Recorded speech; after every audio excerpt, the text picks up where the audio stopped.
आज ही के मैच पे बात कर लेते हैं। अहमद सईद जरा अभी तक ये बताया कि 165 फॉर 6 45 ओवर्स का खेल मुकम्मल हो चुका है। क्या बोश का डेब्यू है? इसके साथ साथ जो ओवरऑल आज की परफॉर्मेंसेज रही है, जरा सरसरी से उसका जायजा ले लिया जाए। जी, आज टिम्बा बबूमा ने जो है वो टॉस जीता और उन्होंने पाकिस्तान को पहले बैटिंग करने की दावत दी कंडीशन को देखते हुए। और पाकिस्तान की जो टीम थी उसने पहला जो एक घंटे के दौरान जो है वो ओपनर ने भरपूर जो है अंदाज में खेल का आगाज़ किया और कोई विकेट नहीं गंवाई। लेकिन पाकिस्तानी टीम जिसका एक यूजुअल ट्रेंड ये रहा है कि जब एक विकेट खोती है तो उसके बाद जो है वो लाइन लगना शुरू हो जाती है। यही हुआ, 36 रन पर पहली विकेट गंवाई पाकिस्तान ने। उसके बाद साइम अयूब भी आउट हो गए, बाबर आजम भी आउट हुए, सऊद शकील जो है वो भी गालिबन इंटेंट शो करने के चक्कर में 6 गेंदों में 49 रन बनाया और वो भी एक गैर ज़रूरी शॉट खेलकर जिसको अवॉइड किया जा सकता था उस पर वो आउट हो गए। और 56 रन पर पाकिस्तान के 4 खिलाड़ी जो है वो पवेलियन लौट चुके थे। उसके बाद मोहम्मद रिजवान और कामरान गुलाम जो है वो क्रीज पर आए और उन्होंने 70 से ज़ायद रन की एक पार्टनरशिप कायम की 5वें विकेट के लिए। कामरान गुलाम जो है उन्होंने 54 रन बनाए, 71 गेंदों पर बहुत शानदार इनिंग्स उन्होंने खेली। उसके बाद मोहम्मद रिजवान जो है वो भी 27 रन बनाकर आउट हुए। तो पाकिस्तान की टीम जिस तरह से पहले सेशन का जो इख्तिताम हुआ था 4 विकेटें गंवा चुकी थी पाकिस्तान की टीम 88 रन पर, उस के मुताबिक अगर देखा जाए तो पाकिस्तान की टीम इस वक्त एक ऐसी कंडीशन के ऊपर आ चुकी है कि सेंचुरियन का जो माजी है उसको अगर देखा जाए, उसके अगर स्टैट्स को देखा जाए तो यकीनन ये कहा जा सकता है कि पाकिस्तान कंफर्टेबल पोजीशन में तो यकीनन नहीं है, लेकिन बहरहाल पाकिस्तान एक कंपेटिटिव स्कोर करने में कामयाब हो सकता है अगर यहाँ पर सलमान अली आगा और आमिर जमाल भी कुछ मजीद रन जो है वो इसमें ऐड कर जाएँ।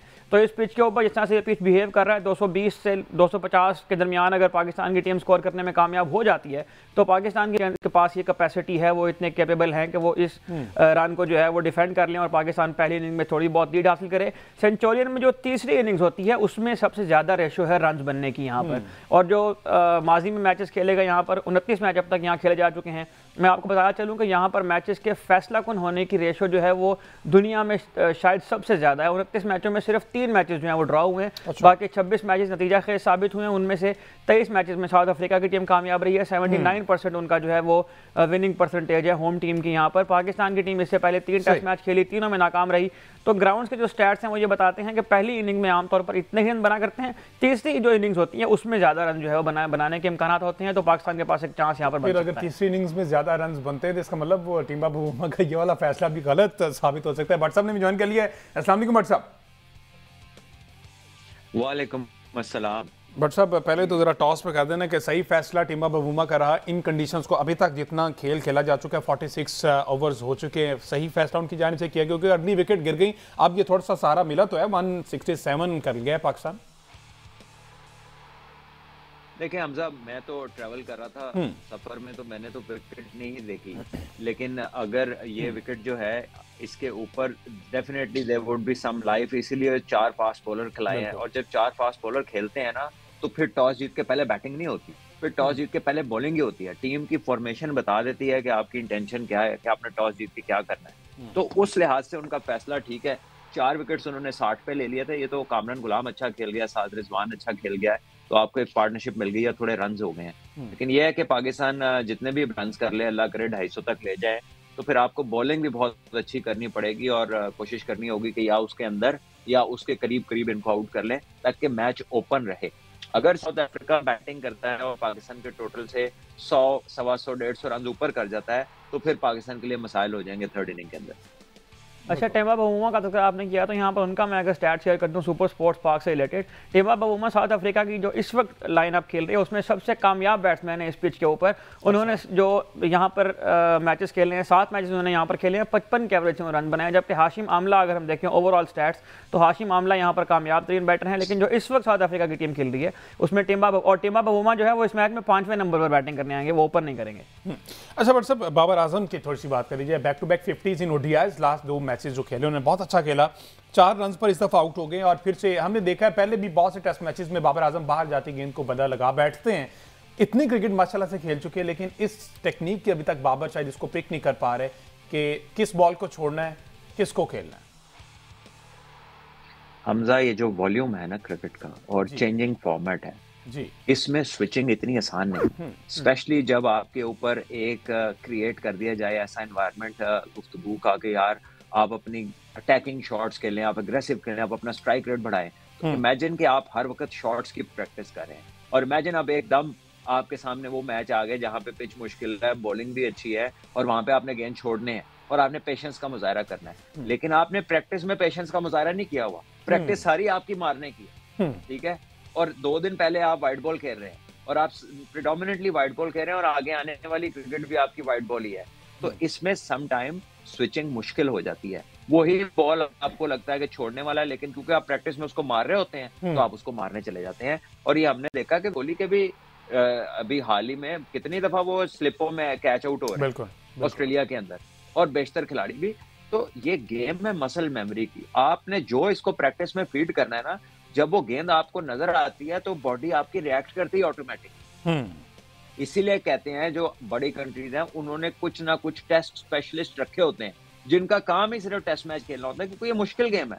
बिल्कुल। तो हमारे यहाँ अभी ऐसा कोई कॉन्सेप्ट नहीं है, हमारे यहाँ अभी उतना मटेरियल हमने आइडेंटिफाई करके उसे लहदा नहीं किया, और हम क्योंकि बहुत ज्यादा वाइट बॉल खेलते हैं और उसी के ऊपर खुश भी होते रहते हैं, और हमारे बचपन में और बड़ों में और छोटों में हर जगह जो आजकल ज्यादा जिसकी बात होती है वो T20 क्रिकेट है, पावर हिटिंग की बात होती है, पॉजिटिव खेलने की बात होती है, तो वही वाले रिएक्शंस आगे आते हैं। तो ये वाले आप देखें कि हमारे प्लेयर्स को ये फेस करनी पड़ेंगी चीजें। अभी कामरान गुलाम में रन्स किए, आप उसका स्ट्राइक रेट देखें, उसने मेरा ख्याल है 60 गेंदों में 54 रन्स किए हैं।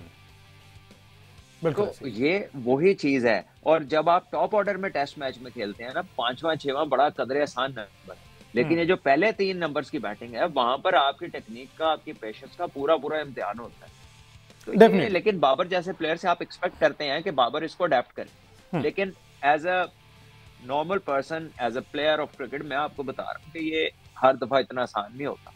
आपको पता भी हो ना कि ये छोड़ने वाली है तो कई दफा बैट निकल जाता है, क्योंकि आपकी वॉल्यूम प्रैक्टिस किसी और चीज की होती है। अच्छा, अभी आपने ना एक्सपेक्ट करने की बात की, वो तो चले रन्स और ये क्रिकेट में इस तरह से एक्सपेक्ट की ना, तो हम विराट कोहली से एक्सपेक्ट नहीं कर रहे थे। अभी आपने विराट की बात की, ये जो इंसिडेंट हुआ है, इंसिडेंट इन द सेंस कि जो हरकत विराट कोहली की जानिब से की गई, आपने शायद देखा हो, एक यंग गाय का डेब्यू है बॉक्सिंग टेस्ट में, कॉन्स्टास का, और उसने अच्छा खासा उसने मारा है और बुमराह को उसने बना के मारी है। अच्छा, उस पर क्या किया कि विराट कोहली ने उनको जाते हुए ना कंधा मारा है, पूरा अपना लाइन से हट के वापस आए हैं, उनको कुछ बोलने हैं, कंधा मारा है और फिर प्रॉपर उनसे लड़ाई कर रहे हैं। इतना बड़े कैलिबर का प्लेयर, इतना ज्यादा क्रिकेट खेल कर, कप्तान रहकर प्लेयर, इस तरह की हरकतें एक यंग गाय के साथ, बट सब समझ आता है कुछ जचता नहीं है। इस पेडिग्री पे आप पहुंचे हो तो कुछ चीजें होती हैं कि जो आपके साथ नहीं जुड़नी चाहिए। मतलब ये तो क्रिकेट की एक्सीलेंस की इंतहाओं में से एक है ना, जो मतलब इतने प्लेयर कितने लोग हुए हैं दुनिया में, बिल्कुल, और इतना हाई स्टैंडर्ड कितने लोगों ने सेट किया है। सो हम अपनी बात नहीं कर रहे, किसी आम प्लेयर की, अपने जैसे की बात नहीं कर रहे, हम बात कर रहे दुनिया के बेस्ट प्लेयर। तो मेरा ख्याल है कि ये उनको खुद को पता होना चाहिए कि कौन सी डूज हैं और कौन सी डोंट्स हैं। अच्छा, थोड़ा सा फैंस के लिए व्हाट्सएप ये बता दें, अगर ये इस रूल का कोई आइडिया हो, ये जो डीमेरिट पॉइंट दिया गया, एक तो 20% फाइन किया गया मैच फीस का, प्लस एक डीमेरिट पॉइंट दिया गया, तो इसको जरा आप एक्सप्लेन कर दें कि इस डीमेरिट पॉइंट का क्या नुकसान होगा और इसका क्राइटेरिया क्या होता है। देखिए, इसका क्राइटेरिया तो कोड ऑफ कंडक्ट बताता है, मैंने अब ये देखा नहीं है। मैंने आपको बताया मैं ट्रैवल कर रहा था और मुझे ना मैंने पाकिस्तान के मैच का कुछ अभी तक देखा है ना इधर से देखा है, लेकिन अगर उन्होंने शोल्डर मारा है और सामने से कोई बात नहीं हुई, कोई रेजिस्टेंस नहीं हुई, तो फिर तो उनको कोड ऑफ कंडक्ट लगेगा, उनको 100% लगेगा। और अगर दोनों ने किया होगा तो दोनों पे लगेगा, स्पेयर एक होगा, ठीक है ना। ये स्पेयर एक भी नहीं होगा, क्योंकि ये विजुअल सारी दुनिया ने देखे हैं, इसमें कोई आप अंदर खाते किसी चीज को घुमा नहीं सकते, को खत्म नहीं कर सकते, लाइव मोमेंट्स कैच हुई है, बिल्कुल, और दुनिया में कई लोगों ने देखी होंगी। तो 100% जिस भी कोड ऑफ कंडक्ट की वो उसके अंदर फॉल करेगा कैटेगरी में, वो इनके ऊपर अप्लाई होगा, चाहे वो 20% होगा। होता ही है कि अगर पहला ऑफेंस हो तो थोड़ी लीनियंसी वाला कोड लगता है, अगर ज्यादा रिपीटेड ऑफेंस हो तो फिर और सख्ती वाली सैंक्शन लगती है, और अगर लेवल 4 हो तो फिर बैन भी लग सकता है। सो आई डोंट नो कि पहले का उनका क्या चल रहा है, मेरा ख्याल है उनका रिकॉर्ड क्लीन ही होगा इससे पहले, तभी ये पहला लगा है उनके ऊपर 20% वाला।